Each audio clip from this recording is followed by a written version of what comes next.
Hey everybody, welcome to another Indie Dev Lounge of Classic Gaming Brothers. I'm Seth. And I'm Zach. And I am Steve. Hi, Hey, Steve. Hi. Welcome to our studio.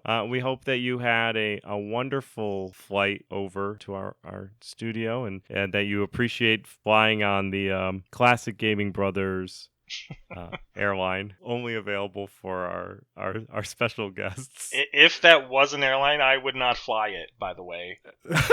That's not to knock you guys. It's just that it's expensive to run airplanes, and that takes a lot of you guys don't seem to know anything about airplanes, to be honest with you. We don't. I don't. I barely know how they fly. I don't even know how they fly. So we did also clean up the studio, so it's much cleaner than when previous guests have left it in. Not to break the third wall, but I can actually see their studio. That's true. That is true. It is cleaned. So we're here today to discuss a project that Steve is working on in the indie space. And to remind our listeners, since we don't do these often, the Indie Dev Lounge is a space that we can highlight small creators. And the creators don't necessarily have to be video game developers, though we've had those on the past. But we've also had publishers. And now we have something entirely new that's here. So we're excited to talk to Steve about his project, and we'll as we do with these episodes, we will get right into it. So Steve, why don't you give us the kind of pitch, so to speak, of what you are currently working on? Yeah, okay, so you want me to pitch the project, or do you want me to start with who the heck I am? Yeah, why don't you tell us who you are to give credentials, as it were, and then you can talk about your project after the audience has been well suited with actually that you're not some person that we decided to just grab off the street. We just found Steve at the local stop and go here. He wanted a coffee, and we brought him in. So I met you guys last year at Retrowood Expo, and we're hanging out with our friend Evil Jim and my friend Slack and Retro Runner and some people at my booth. And so that booth was for a strategy guide series that I started called The Easy Way, which aims to help casual gamers beat really hard NES games, and it breaks it down in a really in-depth way, in a modern way, because we have these tools to break down RAM locations and do all this crazy stuff that we couldn't back in the 80s and 90s. So it's from that perspective. So check those out if you're into that kind of thing. So I've been doing NES stuff for about 10 years. Been pretty much every job that you can think of. I've done podcasting. I've done retro streaming on Facebook and Twitch and YouTube, all across different platforms. I've been to video game conventions and done live shows and been guests and just anything that I can do. My current interests reside with high score. The last 2 or 3 years, I've been really, really happy competing there as opposed to speedrunning. The speedrunning community is really great, but they're a lot younger than me. So this high score community is a little older, and I just relate better with those people. Just to level set our audience, speedrunning is getting through the game as quickly as possible and posting that time after getting it.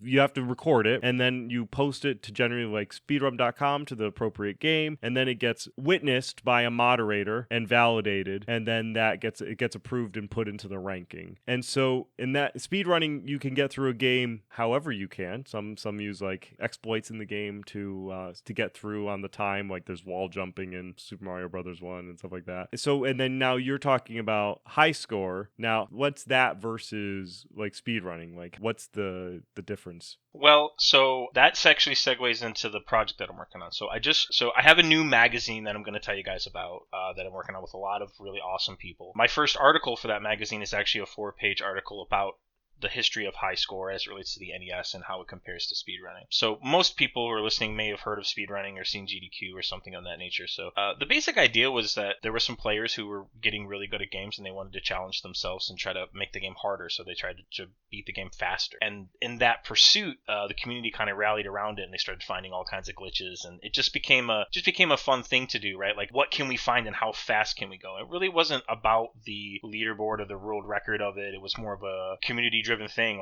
what's the coolest thing we can do and show it off, right? And that's obviously grown to this huge market with GDQ and stuff. So, but the retro stuff, speedrunning has grown and it changes every year. The retro stuff's pretty much non-existent at GDQ now. It's mostly modern. Games Done Quick is the largest speedrunning marathon in the world. They raise over $2 million a year for the Prevent Cancer Foundation with 2 shows, one in the summer, one in the winter. And those are live shows, right? They're live, conventions? Yeah. They're a week-long live stream. So if you go to the Games Done Quick Twitch, you can watch watch an entire week of speedrunning from all different genres and consoles and stuff. Nice. And so that's kind of where that community went. So for me, as far as High Score goes, so High Score is older.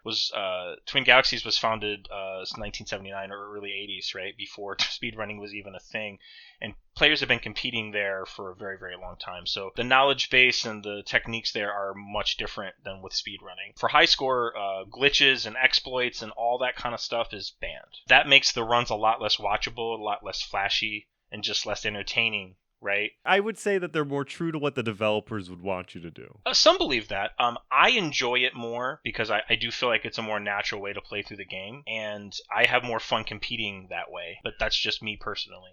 For example, I recently got the world record in 1942 High Score, and that was a really Nice. tough record. So the guy who had that before, his name is Tom Vodova, and listen, nobody really knows about this guy, but this guy is one of the best NES players ever in the history of the world. I mean, the stuff that he did in Twin Galaxies is insane. So anytime I get to go after one of his records, I know him, I've talked to him, he supports me in going after his stuff. He's a very humble, awesome dude. And sometimes I'm stuck on one of his records and I'll message him or call him and he'll give me some tips. That's what it's supposed to be about, right? It's supposed to be about community stuff. So that's why I like that place better. But no one wants to watch me play 1942 for 2 hours. It's just not, it's not entertaining, right? Like GDQ's not going to let me play 1942 for 2 hours on the stream. But you'll beat all their scores. Yeah, well, but it's just no one wants to watch that, right? They want to see the cool, flashy tricks and the glitches and the skips and all that. It's true.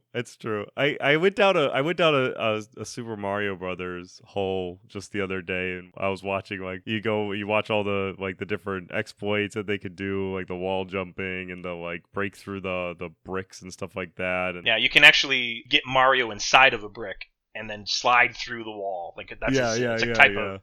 It's a type I've of seen zip. that. What is it? The bullet bill glitch. Bullet bill where you glitch. can have bullet bill bring you along, and then you go down to ROM hacking. Then right. So that's the next evolution is to see how these people have changed the game. But what you're talking about with High Score is more of a true to form, getting essentially the high score of a game. Well, it's not like Super Mario Brothers had a timer. It has a timer that kills you, but it was never intended to be timed, right? So most speed runs, they're applying a timer to something that wasn't designed that way, and I think that's where you get the cool, interesting, weird things like, oh, this is actually cool because this is faster, but we would never normally do this. With Score, the game had a built-in score already, so the developers kind of had an idea of what they wanted the score to be like and what point values they wanted to add. So they were more involved in developing that aspect of the game than they were speedrunning. Unless it's like Rad Racer or something like that had a timer. But even then you find exploits. But so Score is more natural. So Twin Galaxies doesn't, I would say they try to be more towards what they believe the developer's natural way to play through the game. And the games that High Score are going to be looking at are really games that have the scoring capability, right? Because there are games that are out there that have no scores associated with it. Some, yeah. It's actually very few. But see, that's the thing, is you can pretty much speedrun anything. There's a very famous speedrunner called Arcus. He's basically the biggest thing in retro. He's awesome. And he used to speedrun a burrito. Like, he had a Channel Point Redemption on Twitch where he'd go into his kitchen with a camera and see how fast he can make a burrito. Right. So I don't know. It's just I'm not a big proponent of adding the speed element to something just for the sake of calling it a speed run. Like if you're going to do a deathless run or a damageless run or a no-hit run, it doesn't have to have speed attached to it. Those are separated things to me. But it seems like if someone does a damageless run, they have to put a timer on it and upload it to a category that's they're the only person in just to be on the speed run board. And it just seems unnecessary to me. But hey, I'm not the community. I'm just one guy, and I'm older. I started in the days of Speed Demos Archive before speedrun.com was even a website. And so that's how it was back then. So I'm old school in that way. But the newer generation really loves the accessibility and the ability to make any category they want and upload it and get it approved very, very quickly. You know, less restrictions, more accessibility. They really flock to that. And I think that's grown Twitch, and it's a lot of people to make money for their families, and that's awesome. For me, personal NES fulfillment, that's the only reason I do it. And because I want to do that, I want to compete on the same base level. Because on Twin Galaxies, you have to use original hardware. It's original hardware is compared against original hardware. On speedrun.com, you can compare emulators or virtual consoles against hardware, and it just doesn't feel right to me. Right, because you don't know what's running under the emulator, as it were. Right.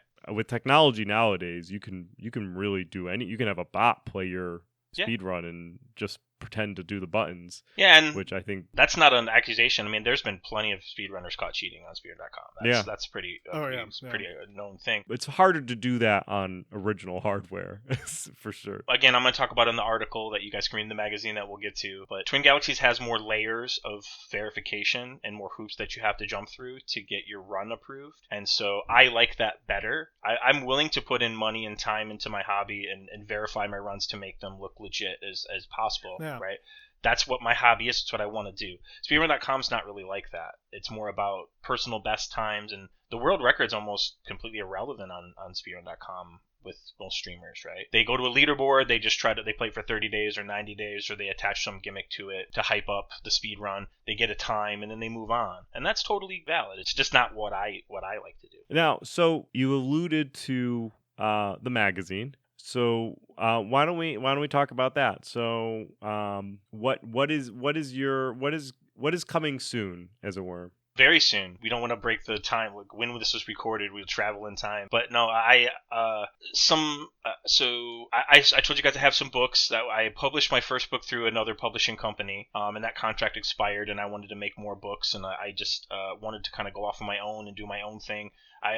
I didn't have necessarily a negative experience with the publishing company. It's just if I can do it myself, I can keep more of the money and have more control over the things, right? And then so I published some more books. I published a Fester's Quest book, a Jaws book, and a Punch-Out book that's going to be released here pretty soon that I sold in a Kickstarter in the Easy Way series. And last year we did a whole convention tour showing that off to people and met a lot of great people like yourself. And so as a part of that, I own my own media publishing company that I started, right? So, and it's mostly just my own stuff, but there's some other people working with me now to create things. And in the NES community, I started to get more well known and more connected with those people, and the idea of a magazine was pitched to me.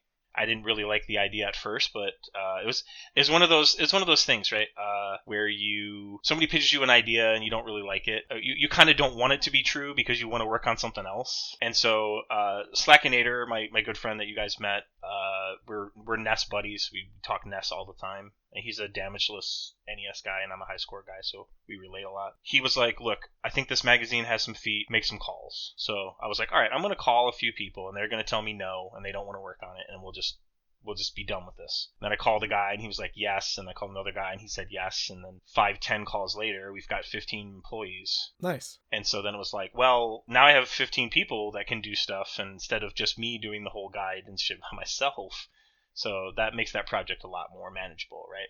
So a lot of people loved what I had to say. So here's the magazine. The magazine is something that I've wanted for a long time. It's an all NES-focused magazine, okay? It's not a Nintendo magazine where we're talking about Wii and Game Boy Advance and Switch and Wii U. This is NES, okay? Now, it's not a traditional magazine, so to speak. Like, it's not... it's sort of a mixture between Electronic Gaming Monthly, Sports Illustrated, Game Pro, and Nintendo Power. It's got elements of all those, plus a modern edge to it. So we want to show you a lot of cool NES stuff. I could sit here and tell you all kinds of cool NES stuff that you guys don't know. We're going to show that off in the magazine. We're going to show off all the cool NES people that don't have a platform on GDQ or any other place that are doing really cool things in very famous games like Legend of Zelda or Metroid or Ninja Gaiden, right? And not just in speedrunning, but in high score and programming, homebrew games. We have people developing beer recipes that are given away for free in the magazine, guitar tabs, sheet music, right? We have interviews with experts, former Nintendo employees or former magazine employees from that era, former artists and game developers from that era, all NES. And so a team of myself and a whole bunch of really talented people, authors, journalists, speedrunners, high score people, all kinds of people, bloggers. I mean, we just have such an eclectic...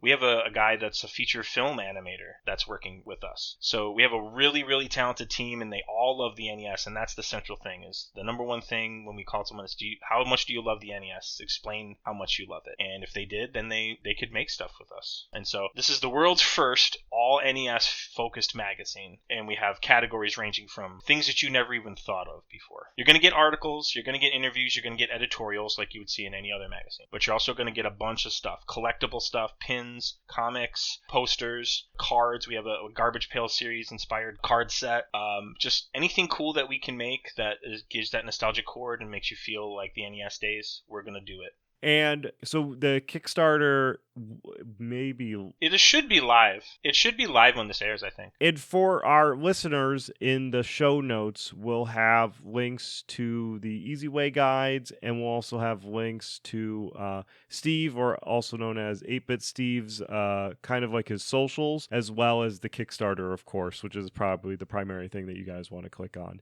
is the Kickstarter link. So if I'm listening to, I'm a Classic Gaming Brothers fan, and I'm listening to the episode. Yes. And I click your Kickstarter link. What am I expecting to get? And you're telling me it's a periodical or a magazine. How often is that periodical going to be published? And how much content do you have going forward? Like, is it a monthly release? Is it a quarterly release? Like, what, an annual magazine? Like, how is that going to work for me? So the magazine is quarterly to start. So obviously we're already halfway through this year, so there's only 2 issues for this year, and then 4 for next year. So if you go into the Kickstarter, you'll be able to purchase the 2 for this year and pre-order the 4 for next year. We have unveiled the first issue and most of the stuff that's in that, and unveiled some details about issue 2 that's going to release quarter 4 this year. But the other 4 issues are kind of up in the air. Honestly, this is one of the questions that we get asked the most is, aren't you going to run out of stuff? No. We have enough content to do this for until I'm 90 years old. Like, there's so much NES content that is unknown that Kotaku or GDQ or other platforms just won't publish. And so that's kind of the thing. I watched this is a really random thing. I watched this interview with Rob Zombie, and he basically said, whenever you make something that's cool, you suck the money out of it. And so what that basically means is sometimes you're really passionate about something and you think it's cool, but it doesn't have to be, money attached to it. Yes, it costs money for you to buy the magazine, but we have costs and we have to pay people to write articles and things like that. But we're not trying to become rich with the magazine. We're trying to provide something for the community and a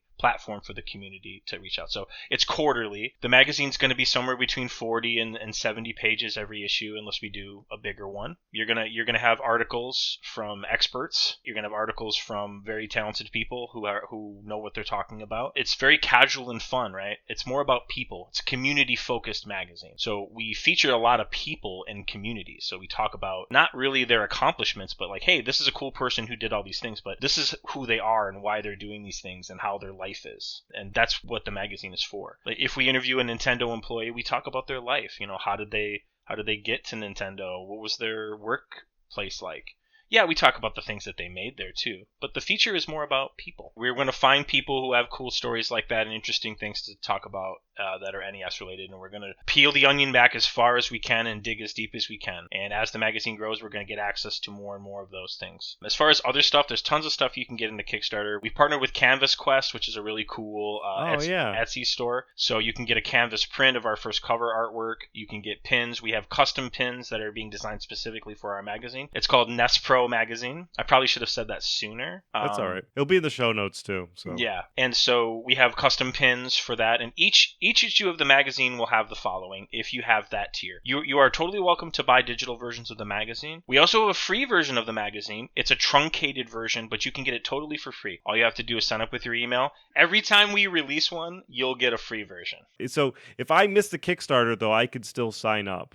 Yeah, I don't know how soon after the Kickstarter's over we're going to have that website live, because that takes some work. But yeah, you will be able to. It might be a couple of months, but yeah, you absolutely can. And so you can buy digital versions. We're also a physical magazine. You can buy print versions that'll ship to your house, just like a traditional Nintendo Power or GamePro. With the print of the magazine, what kind of quality is going to be expected for like paper quality and stuff like that? Yeah, that's a great question. So not a lot of people ask that. So because one of the advantages that my magazine has, I think, or our magazine has, is I own a publishing company and I own my own printing equipment. And I have a background. I used to work at Xerox, and I have a lot of friends that still work at Xerox, and I know a lot more about the printing industry than probably most direct publishers do. And so our magazine is going to have the highest quality stuff that we can fit and make look good. And you're gonna really like the quality of this magazine, is what I can tell you. And is it going to be color inside? Oh yeah, absolutely color. It's a full color magazine. The cover of the magazine is going to be thicker, like a thicker cardstock style and then the inside is going to be a high gloss paper. I don't want to give you the specific paper sizes because nobody knows what those are, but right. It's the highest quality that we can print on without it feeling too thick and just looking not good. We've got a good balance there. So you can buy digital versions. You can have the printed version sent to you, right? Each issue is going to have a pin, an exclusive pin for that issue that you can buy that Canvas Quest is going to make for us. Each issue is going to have a specific bookmark that's going to be attached to some kind of concept inside that magazine that you can get at our booth. Each issue is going to have an article about sheet music, beer recipe that Slackinator is providing that's NES themed. We have a controller overlay that you can lay onto your NES controller that's going to come with each issue, and it's going to be themed to that issue. So there's lots of very specific stuff like that. We have a poster that's going to come with each issue. If you have that, that deluxe tier that has those additional items. But if you don't care about those items, you can just get the magazine. We've got something for everybody. We have tiers all the way from $20 all the way up to our top tier. So if I wanted just the magazine, like what am I looking at for a tier? Okay, so our magazine at this time with the current cost of things is going to retail for $10. We sell our PDFs for $5. That's a little more than some other places would sell their PDFs for, but we feel like this magazine is really, really high quality, and we're trying to make the paper and the print high quality and cost a little bit more for that. And so 10 and 5 is what we settled on and what makes sense for our magazine. And I guarantee you, once you read one of these, and if you love NES, it's well worth it. And then shipping would be an additional expense as well? Yeah, but it's pretty minor. So we only ship to the US right now because US has media mail, and media mail is a very great thing that you guys may or may not know about. But it allows us to ship books at a much reduced price. Instead of based on distance, it's just based on weight. So I could ship a book to Hawaii for the same price that I could ship it to 3 doors from my house. Right. And it's a really good rate. It's a great, media mail is a great thing to put in and ship. Mm-hmm. So, a pound, 1 pound media mail is $2.16 to ship, but the book doesn't weigh a pound. So you have capability though of scaling, if this blows up, and then you'll be okay if you get 100,000 people wanting to read your magazine.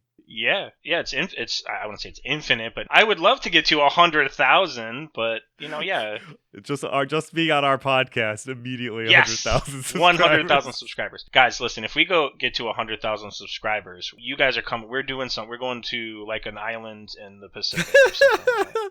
That's an absurd number of magazine subscribers for something like this. Right? I like the absurdity.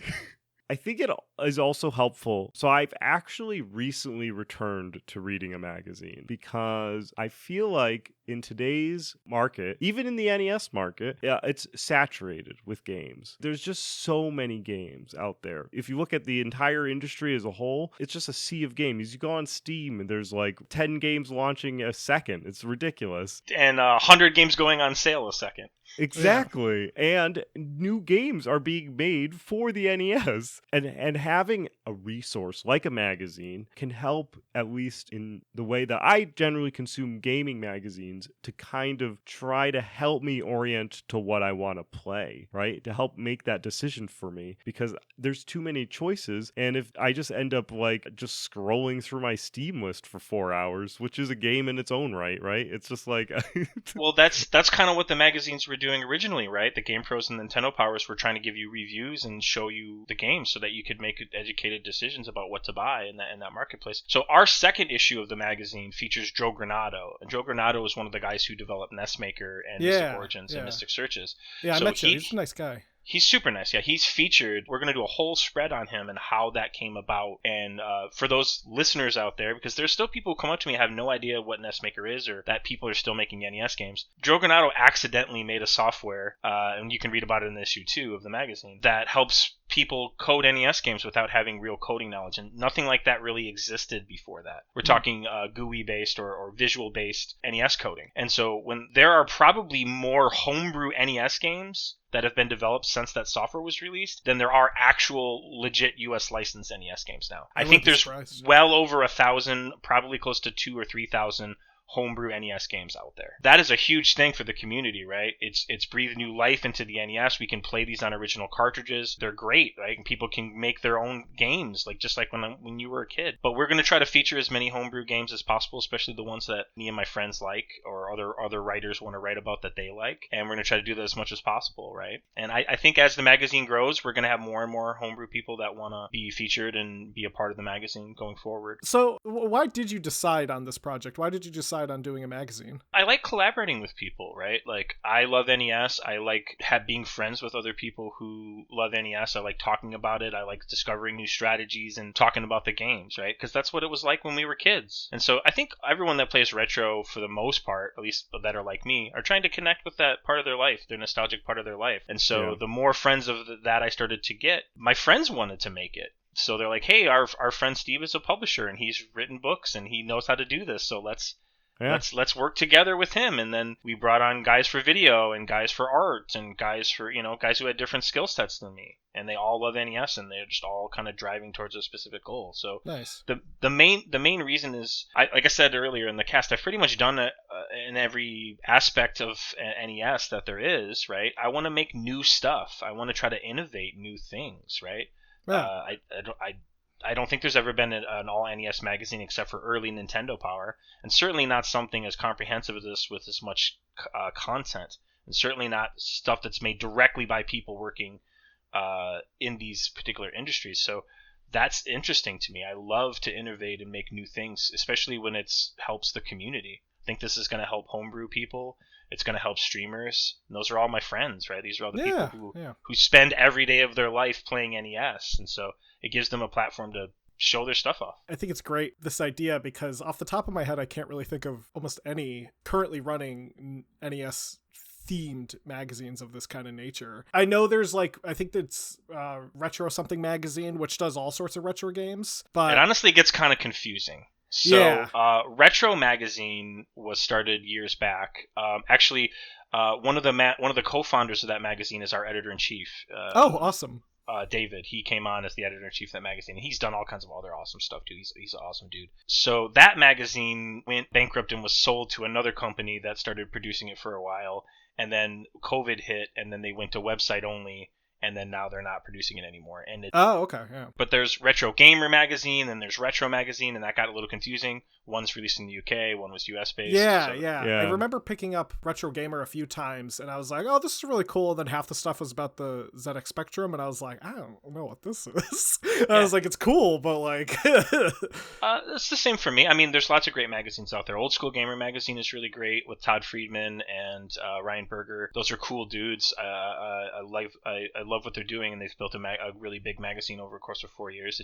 It doesn't fit me, right? They talk about a lot of stuff and styles. Right. They're more of arcade, Atari, Coleco, WonderSwan, previous NES stuff, and maybe some more modern things. And so I think there's a magical time for me and my friends, which is basically just 1985 to 1995, right? Yeah. Which is when the NES was released, and then it was discontinued in 1995. But we also have a bunch of stuff that happened afterwards, like speedrunning and high scores and homebrew games and stuff that we can talk about. We even have guys on our staff that are working on new Game Genie codes, ones that don't exist. Oh, that's awesome. They're trying to program cool, fun things to do with some games to give to the readers, so that way you can load up your favorite game and try out this new Game Genie code that no one's ever seen before and have it do something really, really cool. We have tons of ideas like that. So we actually have a number of European listeners who I don't want to not acknowledge if they got this far in the episode.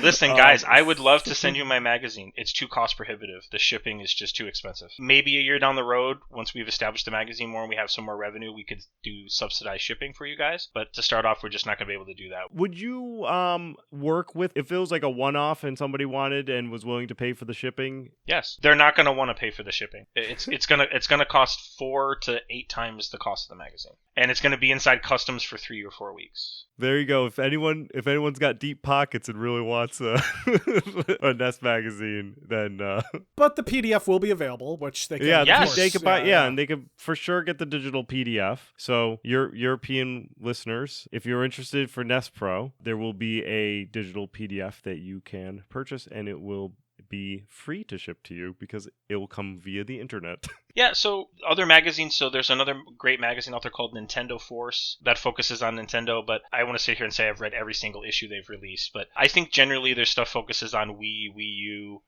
Switch. It's prominently featured, which is totally great, right? It's just not what I'm into. We want to try to fill the magazine with just NES stuff as much as we can jam in there. Yeah. And now, what about Nintendo? Like, what do you think Nintendo... Do you think Nintendo's going to say anything, or do you think they care? Like, no.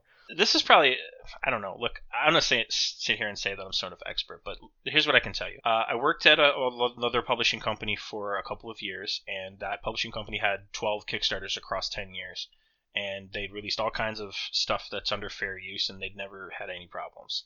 And so I learned from that and from what their things are that they do. And when I released my Friday the 13th book, I was really worried that the owners of the Friday the 13th franchise were going to sue me or take my Kickstarter down. And I went to an intellectual property lawyer, and I paid them money out of my pocket because I want to invest in my hobby. And he gave me lots of great insight and gave me a roadmap to staying inside fair use safely. And my book has been released, and I've never had any issues. Now, there have been other Kickstarters recently that have been taken down by Nintendo and other companies, and that's because they're doing some things wrong. I'm not going to sit here and point out all those things. They can figure that out for themselves and spend their own money. But we have that sorted. Perfect. Nintendo is not going to mess with us. We have enough connections. We know people in Nintendo. We have direct lines to Nintendo employees who handle these kinds of problems, and we've discussed that. We know what they don't want us to do and what they're okay with us doing, and we stay way past that line.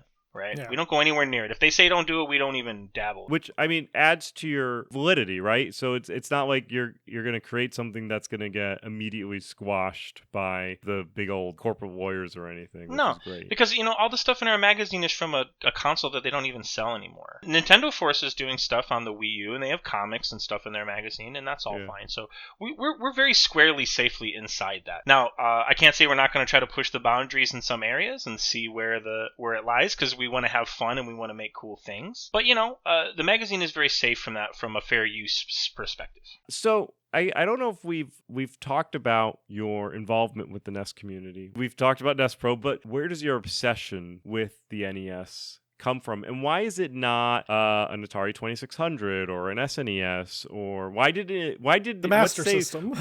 Yeah, the Master System, or even to that point, your 8-bit Steve. Why did 8-bit Steve never become 16-bit Steve?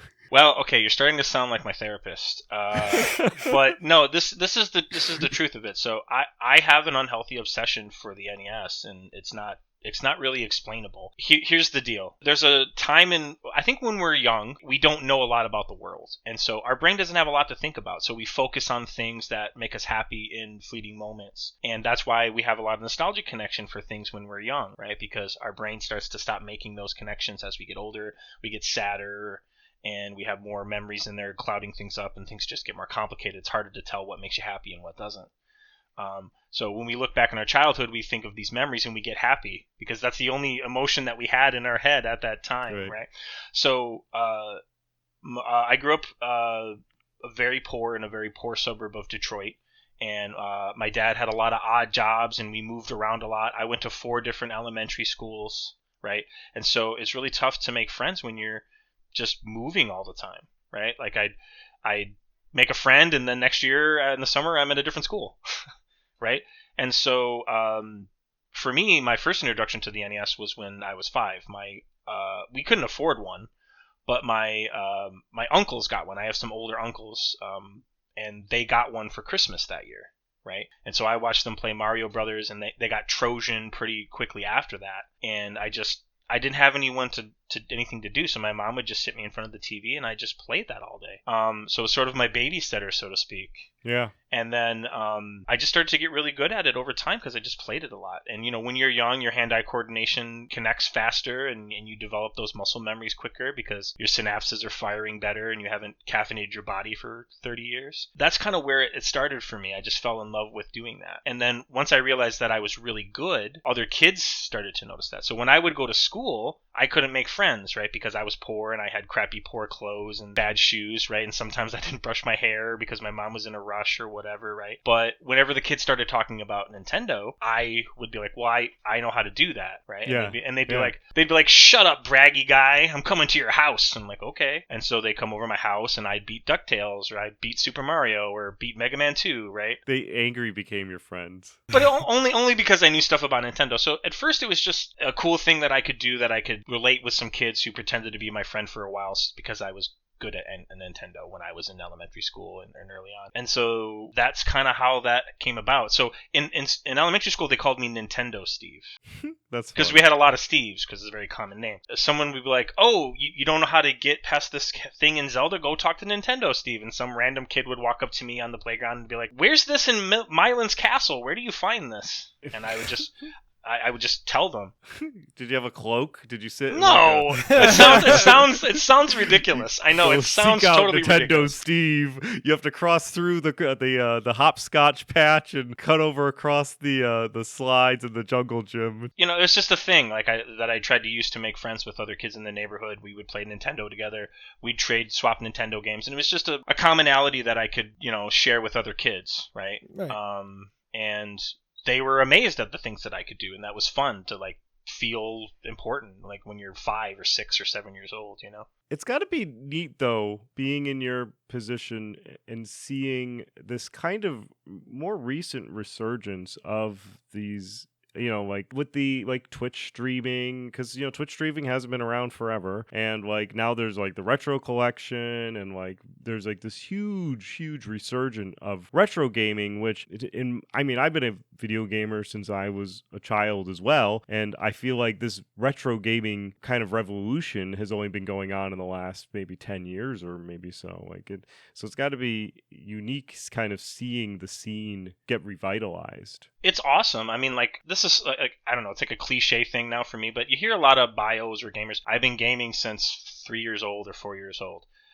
If you're from the Nintendo era, yeah, everyone has. That's not an achievement. It's anyone that had a Nintendo was started in gaming and kept doing it because it's fun, right? So my journey is a little different. I was spending 15-20 hours a day playing Nintendo at my house and not sleeping, right? My mom would have to hide the Nintendo from me, right? I became absolutely obsessed. It's the way my brain works, right? It has to understand things and figure things out. So that's not normal, for a normal kid, right? So the amount of NES that I've played in comparison to a normal person is absurd, just an astronomically absurd amount. Even to most other speedrunners. And so that's why I know a lot about the NES, and I can write books, and I can help produce a magazine, is because I've just spent a lot of my life doing that.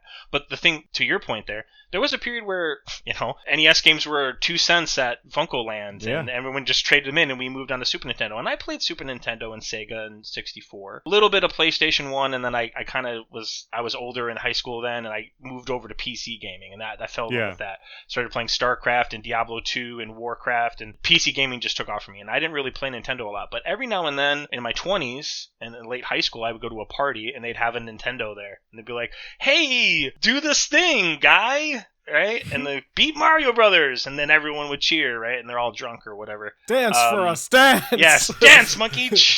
Yeah, that's exactly what it was, right?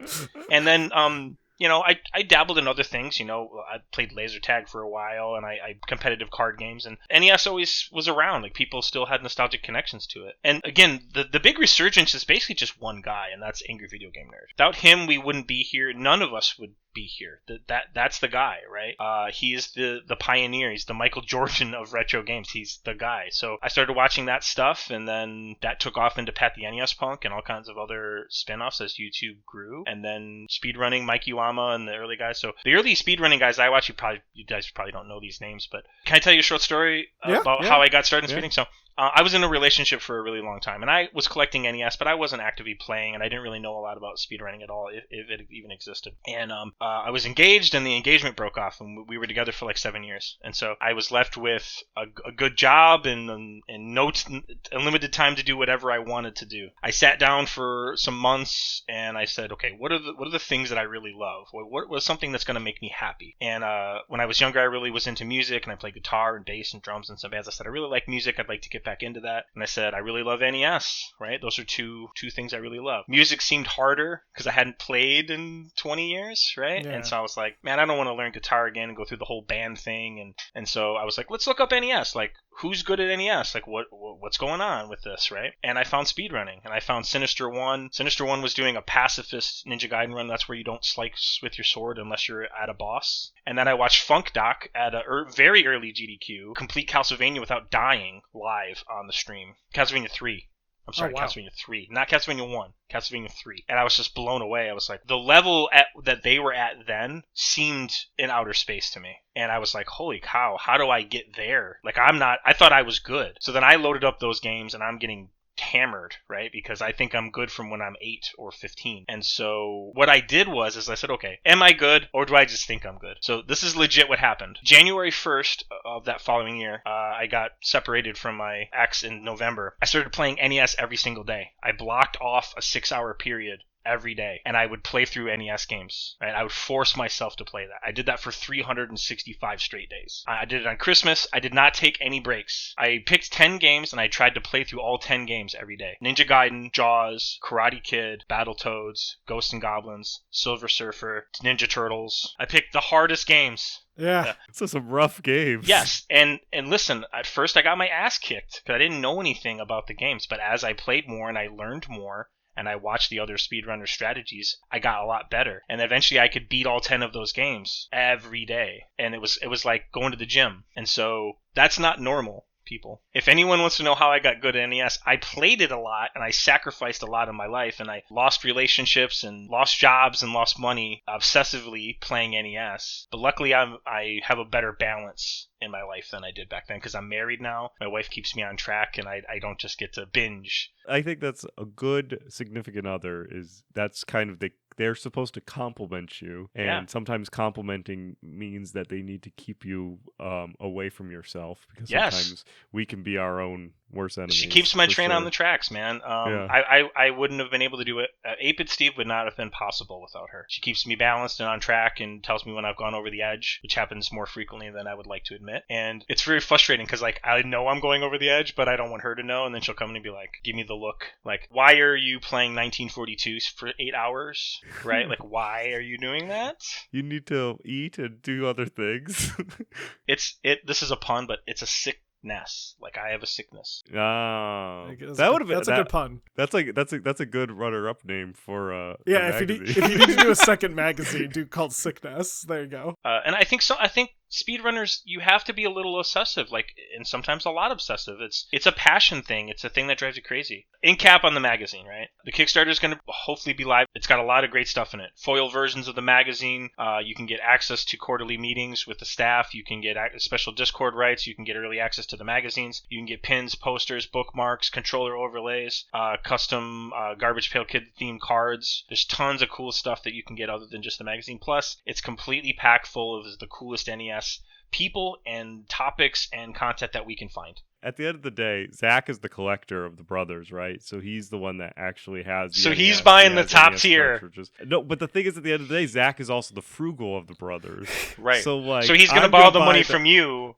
I will buy. I'll see what the tiers are. I make no commitments, but I will buy. I will buy in on your magazine for my zero collection of NES properties and NES games. So I mean, I've played the NES, but I'm definitely gonna back it. This sounds great. We'll both be backing it. it. So look forward to the NES Pro launch, but you can't look forward to it because it's in the past. Anyway, Look backward. regardless, find the Kickstarter and pledge to them as much Yes, money as you can, please. and make sure that this is a resounding success, because this sounds like it's going to be very, very cool, and at least the Classic Gaming Brothers will give it a seal of approval, as it were. We'll provide appropriate art assets for. We've made it. Put that on top of the magazine, right? CGB seal of quality. CGB seal of quality. No, listeners. I wanted to get them an ad in the magazine. They wouldn't take it. They don't want it. It's true. We don't They